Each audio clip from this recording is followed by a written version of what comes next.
Question one, does the single model for the whole school contradict teachers working on their areas of strength, such as questioning?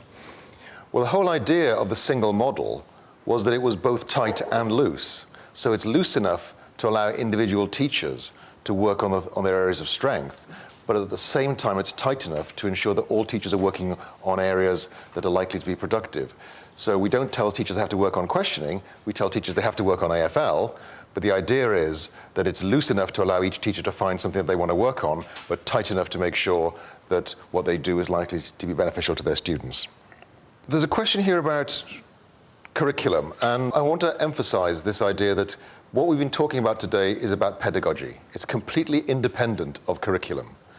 So actually, formative assessment will help you teach creationism better if that's what you want to do. The curriculum that you choose will be school-based, it'll be school-centered, you actually take into account the needs of your students. And we can't prejudge what that will be, the compromises you make to fit in all the things you want to do, as well as making sure your students cover the things that are in tests. What we can help you with is how you teach that. So formative assessment absolutely requires that you are clear about what it is you want students to learn. You can't even begin to do effective formative assessment unless you are clear what it is that you want your students to learn. But it doesn't tell you what your students should be learning. That's your decision. How do we assess the impact of AFL as it progresses? Well, ultimately, it'll be an increased student learning, and you should see that in your exam results, but you should also see that in increased student engagement. But I think if you're implementing these kinds of ideas in your school, the sorts of things that we've seen already today, this idea of monitoring the proportion of high-quality lessons. You can actually do walkthroughs that focus specifically on the number of AFL techniques that you're seeing. The really crucial distinction is this. Walkthroughs do not give you a reliable measure of the performance of any one teacher. Because, as a teacher said, and teachers say this quite a lot, oh, you should have been here 2 minutes ago because I was doing a really good AFL technique. So you can't be sure that the fact you don't see a particular teacher doing an AFL technique means that that teacher isn't doing them. What you can be sure is that if in a random sample of 100 lessons, you don't see any AFL techniques, chances are no AFL is going on in your school. So I think the idea of a random sample where you don't seek to make conclusions about any one person, but seek simply to draw conclusions about the prevalence of these practices across the school, I think Learning Walks does that in a very good way, and you can actually build that up and actually then monitor it. What 3 points would I choose to persuade senior leadership team to introduce TLCs? Well, I think the important thing here is, what else are you going to do? People always say to me, yeah, I'd love to do all this, but I have to raise my test scores. Well, we've just been pointing out that the research shows that if all you care about is raising your test scores, you don't care about creating productive citizens, you don't care about the quality of learning, if all you care about is your kids' scores, AFL is the best way to go about that. So for me, I would say, if you aren't focusing on AFL, then I don't think you're serious about raising student achievement. Because given the strength of evidence, why would you be trying to do it any other way? Have you had experience of outwardly willing leadership attitudes that are not borne out in practice? Just a tad, yes. In one local authority I'm working, I actually started working with the secondary heads a year before we started introducing the program. For a whole year, every month I went along to their heads meetings, and we talked about how they were planning for this setup. We were planning to create 3 teacher learning communities in each of the 10 schools in the borough, and we talked about how they were going to do it. And so by September, we should have actually had 30 TLCs up and running. By the following February, only 15 of them had even met once. Why? Because those head teachers, those principals, made a commitment to this without really making it a priority. So all the time we hear people saying, yeah, that's a priority. But then when you ask them about other things that are going on, they say, oh yeah, that's a priority too. Oh yeah, and that. Oh yeah, and that as well.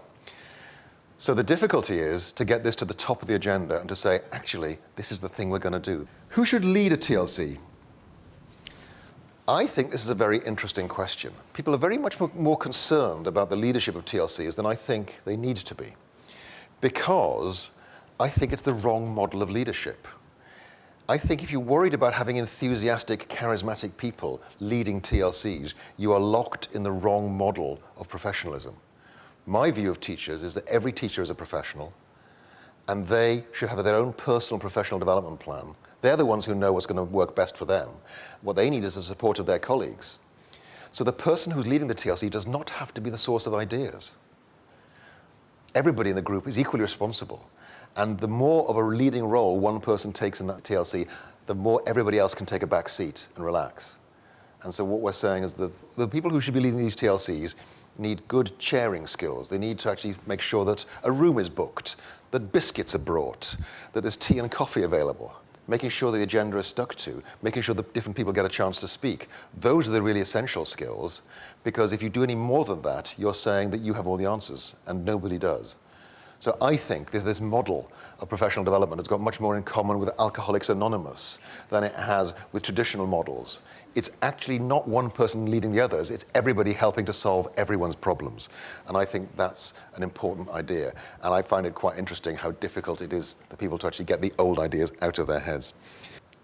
Now that the government has decided to get rid of the national strategies, we have a lot of space, but one of the initiatives that's likely to carry on is APP, Assessing Pupil Progress. And one of the questions is, how does this relate to APP? Well, the thing to remember is that APP is primarily about summative assessment. It's primarily a way of getting teachers monitoring the progress of students. And it's over a sort of monthly, 2-monthly cycle. And it makes sense over that timescale. It doesn't tell you what to do tomorrow. But I think the biggest use of APP is in actually modeling these strands of progression. One of the things teachers often say to me when they read kids' work is to say, this kid's going to get a B, and I don't know what to say to them to help them get an A. You know where they are, you know where you want to get them to, but what's that first small next step? And I think the really valuable thing in APP is the beginnings of ideas about when children's learning gets better in this subject. What is it that gets better? Because then your comments can actually map into those APP progressions. And I think the fact that APP is a progressive scheme rather than just a series of snapshots is very powerful. So I think APP will actually help you in lesson design, it'll help you in giving feedback to students. But the thing to remember is APP is designed to operate over a much longer timescale than the kinds of really tight adjustments that we've been talking about in this notion of embedding formative assessment in minute-by-minute and day-by-day classroom tasks.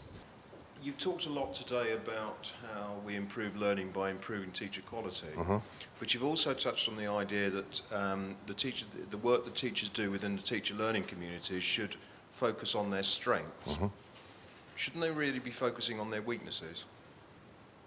No. I would concede that there are some teachers whose weaknesses are so egregious that that should be the priority.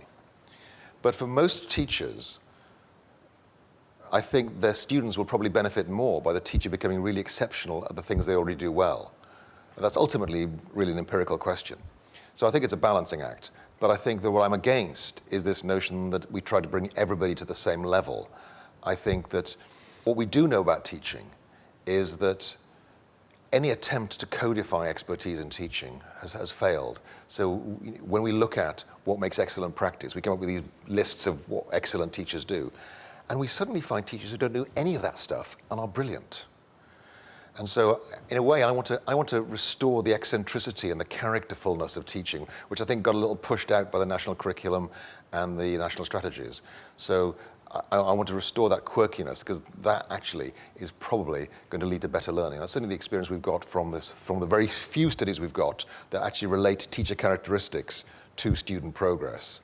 Ultimately, what matters is that that teacher is doing the things that they think will work in the best interests of their own students.